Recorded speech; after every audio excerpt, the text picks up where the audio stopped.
Tentera Udara Diraja Malaysia (TUDM) telah mengesan penerbangan mencurigakan sebanyak 16 buah pesawat memasuki ruang udara zon maritim Malaysia di Sabah pada 31 Mei 2021. Panglima Tentera Udara Malaysia memberitahu pihak berita bahawa penerbangan pesawat ini dikesan oleh Radar Pertahanan Udara TUDM daripada Pusat Pertahanan Udara CR2 di Sarawak pada jam 11.53 pagi.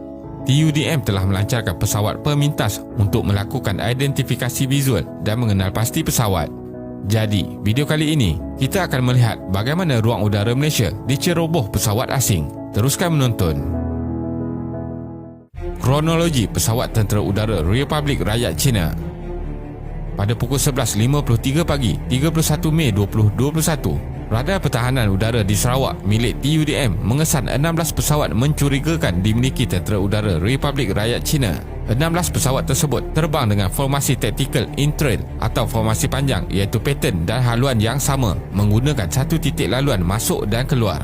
Mereka memasuki zon maritim Malaysia dari kawasan udara yang dikawal oleh Singapura FIR ke Kota Kinabalu FIR dan seterusnya menghampiri sehingga jarak hanya 60 batu nautika dari ruang udara nasional milik Malaysia di Sarawak. Pemantauan menerusi Radar Pertahanan Udara diteruskan dan beberapa percubaan dilakukan untuk mengarahkan mereka menghubungi kawalan trafik udara setelah memasuki Kota Kinabalu FIR, namun tidak berjaya. Pangkalan TUDM telah melancarkan pesawat pemintas Hawk pada jam 1.33 tengah hari untuk melakukan identifikasi visual.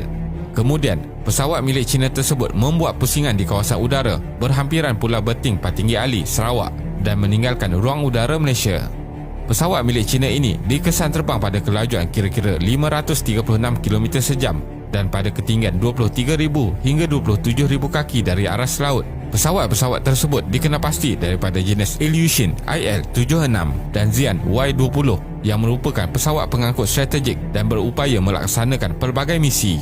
Kesemua pesawat berkemampuan membawa sehingga 1 batalion anggota tentera payung terjun negara China bersama-sama kelengkapan tentera seperti meriam dalam misi airborne ke mana-mana lokasi di Laut Cina Selatan. Selain itu, terdapat juga persoalan dari manakah 16 buah pesawat tentera China ini berlepas dan adakah ianya dari pulau-pulau buatan China di Kepulauan Spratly yang dibangunkan China untuk menjadi pangkalan tentera yang penting di Laut Cina Selatan. Menurut pakar geostrategis dari Universiti Teknologi Malaysia UTM, Profesor Madya Dr. Azmi Hassan, dari kenyataan dikeluarkan oleh TUDM, pencerobohan belum berlaku kerana ruang udara yang dimasuki pesawat terbabit adalah merupakan ruang udara yang dikawal oleh Malaysia dan belum memasuki ruang udara kedaulatan negara. Bagaimanapun, berdasarkan undang-undang, China tetap perlu memaklumkan dan mendapatkan kebenaran jika pesawat mereka mahu merentasi ruang udara yang dikawal Malaysia. Tindak balas Kerajaan Malaysia. Insiden ini telah dikendalikan oleh TUDM khasnya dan ATM berlandaskan undang-undang dan peraturan penerbangan antarabangsa serta strategi pertahanan udara nasional bersama-sama Kementerian Luar Negeri.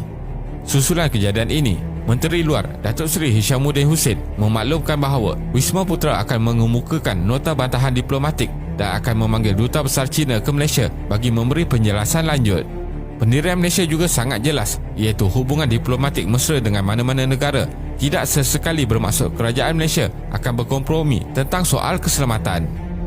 Menurut jurucakap kedutaan China sebelum ini, pesawat tentera China hanya menikmati kebebasan penerbangan di ruang udara berkenaan dan mematuhi undang-undang antarabangsa serta tidak memasuki ruang udara berdaulat dalam wilayah mana-mana negara. Namun, Malaysia perlu segera mendapatkan penjelasan kedutaan besar China di Malaysia berhubung perkara ini kerana ia bakal menimbulkan persepsi buruk terutamanya dari segi ancaman terhadap kedaulatan negara dan sebarang kekeliruan berkaitan hal kedaulatan negara perlu dibincangkan dengan tegas. Undang-Undang Udara Antarabangsa. Pada asasnya, ruang udara sesebuah negara adalah tertutup untuk pesawat dari negara lain. Tiada pesawat yang boleh terbang tanpa mendapat keizinan terlebih dahulu. Malaysia berada di kedudukan strategik di tengah-tengah rantau Asia Tenggara. Kebanyakan kawasan maritim di Laut Cina Selatan adalah kawasan zon ekonomi eksklusif EEZ. EEZ ini ialah zon laut yang ditetapkan oleh Konvensyen Bangsa-Bangsa Bersatu dan perlu mengikut undang-undang laut di mana sesebuah negara itu mempunyai hak-hak khas berkaitan penerokaan dan penggunaan sumber-sumber lautan termasuk penghasilan tenaga daripada air dan angin menjangkaui sejauh 200 batu nautika dari garisan pantai sesebuah negara. Konvensyen Undang-Undang Laut Antarabangsa 1982 membenarkan pesawat asing terbang secara bebas melalui ruang udara di zon EEZ seperti yang diperuntukkan oleh